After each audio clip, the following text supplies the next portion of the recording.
Erik, ty sám sebe dnes zomieraš. Pre teba už ja nebude existovať. Existuje už len my. Ty už žiješ pre svoju manželku, pre Anette a pre svoju rodinu. A toto nie je strata, to je plnosť.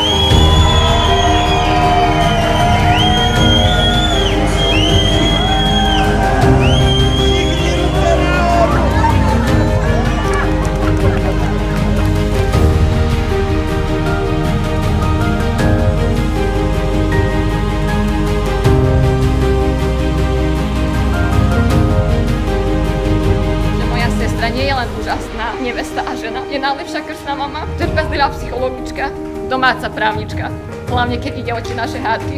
A v neposlednom rade oddaná futbalová manažérka, ktorá vie kričať z ihriska lepšie ako hoci ktorý tréner. Dnes si síce zmenila priezvisko, ale jedno sa nikdy nemení.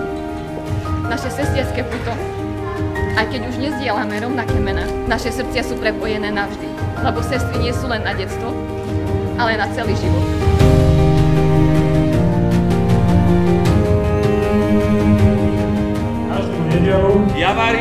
Ja varím a pečie.